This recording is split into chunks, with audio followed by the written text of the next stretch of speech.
Well, I went down to the shop, when would it be, Matt? Last Wednesday? Was it, Or Thursday? Thursday. was it last Thursday, to try and debunk what had happened in the shop. I'd seen the video, Yeah. I told Matt straight about what I think of the video, and like I say, I went down to the shop to try and debunk what had happened.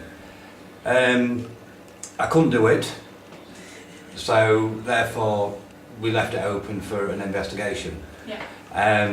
Now I went to work on Saturday night. I was trying to rack my brains of another way that it could be done.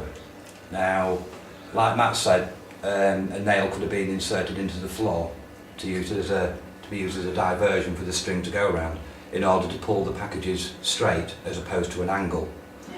Yeah. Now, if a nail was inserted into the floor, the string or fishing line would have come off. So then it got me thinking, a sewing needle could have been used to hide anything that was in the floor. That sewing needle penetrates the carpet, comes out, goes around the back of the unit where somebody could pull the fishing line or string. So that's one way of doing it. I'm not saying that's how it was done. What I'm saying is that's how it could be done. Yeah. But like any investigation we do, we always try and debunk what's happened. Yeah. If we can't explain it 100%, then of course we're going there for an investigation. Yeah. So are you going in for a proper investigation then? It'll be an all-night investigation. All night. Yeah, all night. Because I know Team SHCR are wanting to go for the night as well. There's the two Daves and Jules, and I think they've roped me into it as well. They've managed to get hold of some night vision goggles for it. Oh, right. They're taking it very seriously. Oh, okay. Well, the equipment I use, I belong to a group in Lincoln called Paranormal Links. Yeah. I've been with them 2 years. Before that, I used to do it on my own. Yeah. I started off with Links Paranormal. That's how I got into it all. Like now, I'm with Paranormal Links and I deal with the audio side of things, the EVPs, video cameras, and of course they've all got night vision boosters and whatever. So I don't use torches, don't believe in them. Mm. The only way I can see where I'm going is through the 2.5-inch screen on the video camera. And there's been many a time when I've fallen through a ceiling upstairs because the bloody panel's missing. Yeah.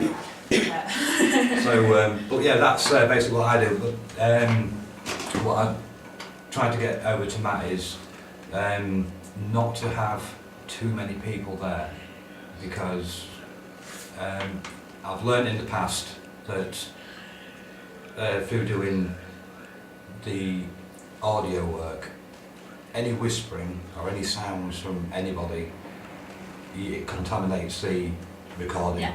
So therefore, like, whispering especially, the whispers sound so much like an EVP. So if you've got whispering and you don't hear it, if somebody's whispering in the background and you don't hear it, the voice recorder will pick it up. It's very sensitive. Yeah. Therefore, I think I've got an EVP. And then when I present it to the client and they say, well, no, that was us in the background talking, it's all scrapped. Yeah. It's all gone. Well, that'll be my excuse to get out of it then. I'll leave it to the boys. I'm sure they'll love it. So yeah, so you know, have you investigated any other places in Scunthorpe recently then, or? Not in Scunthorpe. Like I said, we go around Lincolnshire. The furthest I've been with the group is Leicester. That was quite an interesting one because I actually use an SP7 spirit box, which I bought from Canada. And What's one of those? it's basically a Radio Shack that's been converted into a spirit box. You can still pick up some of the radio stations, Yeah. but it has a scanning button on it, where obviously if you press it, it just continuously scans the frequencies. So therefore, any words or any sentences for that matter, if they are spoken and you can hear them quite clearly,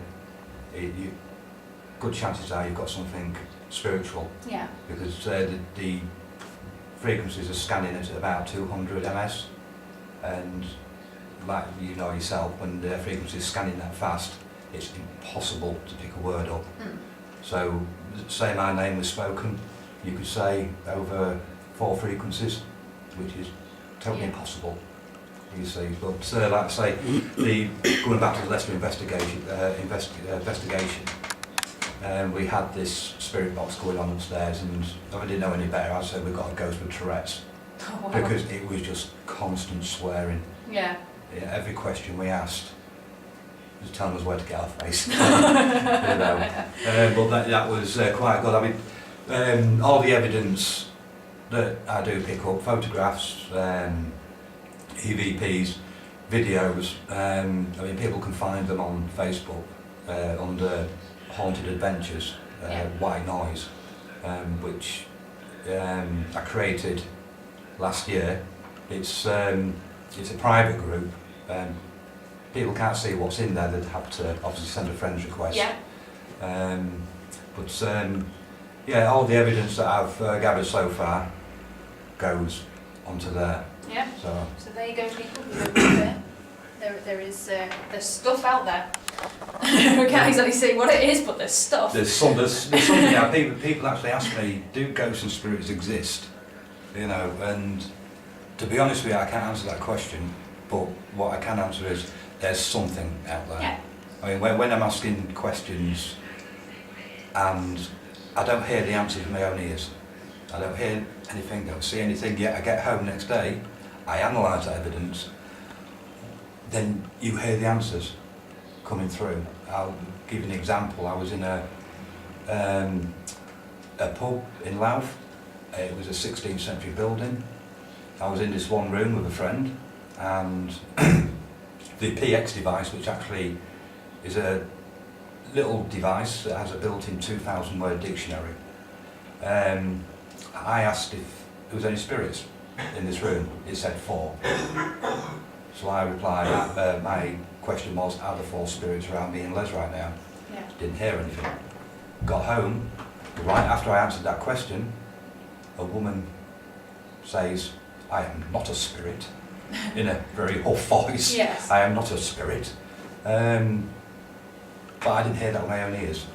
So, but when I actually looked into it, I spoke to a local medium, and he actually stated that whatever woman it was is actually refusing to accept the fact that she's passed over.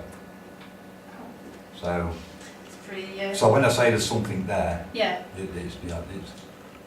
I'm not sure if it's a ghost or a spirit. It's something, you know. I mean, a lot of scientists that have looked into it have actually said that it could be radio waves. Yeah. They've even said that the mind is sending signals to that voice recorder. Well, I mean, that was a direct answer to a question I asked. Yeah. You know, so that rules out radio frequency.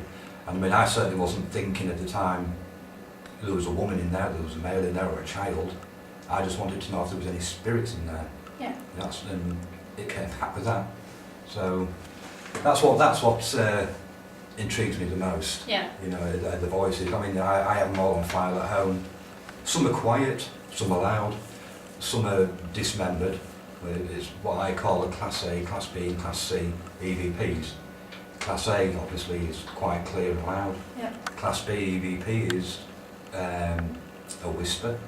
You can still understand it, but it's a whisper. And a Class C EVP is a dismembered voice. Wow. So have you been hearing some voices